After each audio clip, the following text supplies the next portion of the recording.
sering sih juga ngalamin kayak listrik bunyi, kita belum ada uangnya gitu. Itu pernah ngalamin kayak gitu. Ketika kita stres, negatif, dan bawaannya tuh kita mau nanya orang, bisa pinjemin gue uang nggak begini. Hai Bunda Pinkan. Halo Bunda, hai. Bunda Pinkan Mambo, apa kabarnya? Baik-baik saja, seperti lagu aku. Oh, udah tahun berapa ya itu? Banget ya, berarti berasa tuanya nih masalahnya. Sama ya, kita sudah melalui 20-an, hampir 20 tahun ya? Iya. Lagu itu ya, baik-baik saja. Bunda-bunda yang juga menikmati musik di tahun 2000-an, kita masih ingat dengan Pinkan Mambo yang hits dengan suaranya khas banget gitu ya. Makasih. Jadi kalau bawa-bawain lagu melo gitu kan, aduh, kita ikut halus gitu ya. Gimana nih? Masih pandemi ini udah setahun lebih, job masih menyanyi, masih atau seperti apa? Masih nyanyi, cuma di mix sih, ada nyanyi juga, kita ada virtual konser juga bikin. Terus masih usaha, ada beberapa usaha yang aku kerjain gitu. Jadi tetap sibuk ya? Aku super sibuk sih sama mengukurnya, soalnya kalau nggak sibuk nggak ada uang nanti. Jadi tagihan-tagihan sudah menunggu, jadi nggak bisa diam, cari uang terus.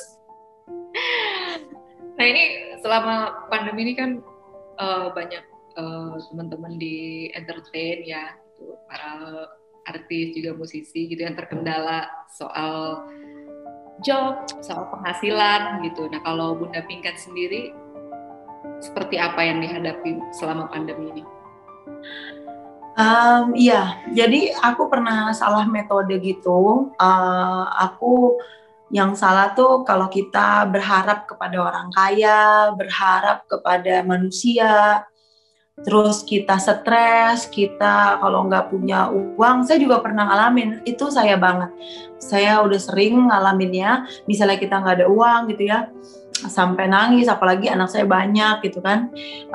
Tapi di saat kita stres membuat kita jadi negative thinking. Nah, dan dengan kekuatan kita, misalnya kita marah-marah atau berharap kepada manusia atau berharap kepada pekerjaan kita jadikan yang sesuatu yang besar gitu. Nah itu salah. Jadi tiba-tiba saya berharap kepada manusia, teman yang mau bantu, begini-begini, nggak transfer.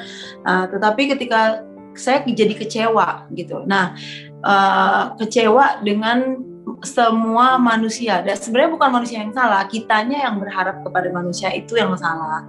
Nah setelah itu saya banting setir karena saya kecewa dengan manusia dan juga dengan kan firman Tuhan, Tuhan udah bilang jangan mengandalkan manusia gitu. Jadi saya juga salah, jadi saya langsung putar balik dan berdoa kepada Tuhan dan bekerja. Nah dari situ, dari saya emang sih berdoa itu susah ya, karena kita hanya omset kecil-kecil, kadang tuh menguji dari situ. Nah tapi ketika kita di jalan yang positif gitu ya, itu nanti ada project ini terbuka, nanti kita jadi kreatif, project ini terbuka. Jadi sebenarnya penindasan kalau kita mau sungguh-sungguh kerja itu pasti susah banget. Kayak saya kadang-kadang jual nasi goreng, jual pisang goreng, tapi aku juga jual furniture dan lain-lain. Tapi nah itu bisnis yang lain itu nggak terbuka, waktu saya tuh nggak ngapa-ngapain gitu. Tapi ketika kita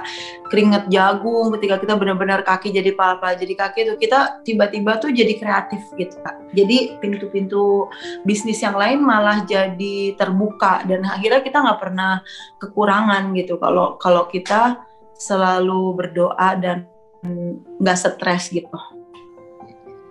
Nah ini sampai menunggu transferan gitu ya, jual nasi goreng gitu, kita juga udah sempat mendengar dulu kabar Bunda Pinkan ini sampai jualan pisang goreng juga kalau nggak salah ya. Iya, benar. Ya, seberapa sulit sih gitu kondisi keuangan Bunda Pinkan gitu sampai banting setir? Aku udah 2 fase ngalamin. Yang pertama fase memang benar-benar karena aku jadi penyanyi, aku diproses diajar oleh Sang Kuasa untuk sehidup sederhana. Waktu itu 5 tahun yang lalu benar-benar nggak punya apa-apa, untuk makanannya susah banget. Udah gitu ketika 5 tahun yang baru-baru ini saya pernah ngalamin itu juga saya nggak ada makanan, maksudnya ada, cuma salahnya sendiri juga living cost aku gede banget gitu. Jadi rumahnya bayarnya mahal, segala macamnya mahal. Nah, tapi pas begitu pas ada masalah juga di keuangan keluarga, ada bisnis yang nggak jalan, jadi ya diajar Tuhan lagi, diproses lagi untuk hidup sederhana. Nah, ya pas udah di hidup sederhana lagi, sering sih juga ngalamin kayak listrik bunyi, kita belum ada uangnya gitu. Itu pernah ngalamin kayak gitu. Ketika kita stres, negatif, dan bawaannya tuh kita mau nanya orang, bisa pinjemin gue uang nggak begini, atau bawaannya tuh kita mau menganggap pekerjaan kita atau orang itu hebat gitu, padahal terus itu salah. Langsung saya putar balik, langsung saya berdoa dan minta Tuhan yang berkatin aku, terus minta Tuhan rezeki, terus saya konsisten dengan omset yang mungkin terlihatnya kecil banget, kayak pisang goreng cuma berapa puluh ribu satunya.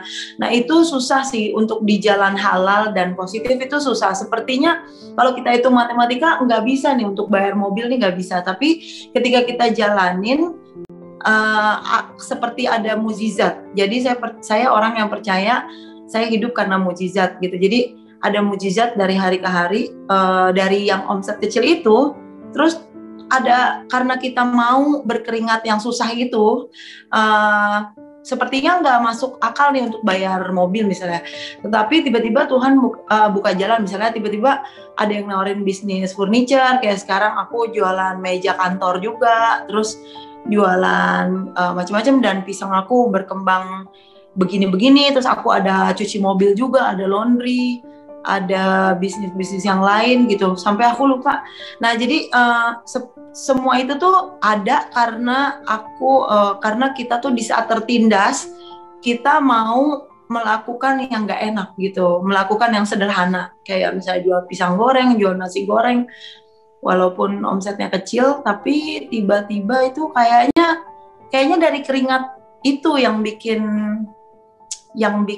halal gitu, dan buka jalan-jalan yang lain, sehingga sampai hari ini malah kita jadi kreatif, aku jadi punya production juga, maksudnya jadi ada bisnis-bisnis yang lain karena susahnya itu, Kak. Sorry ya, jelasinnya kepanjangan.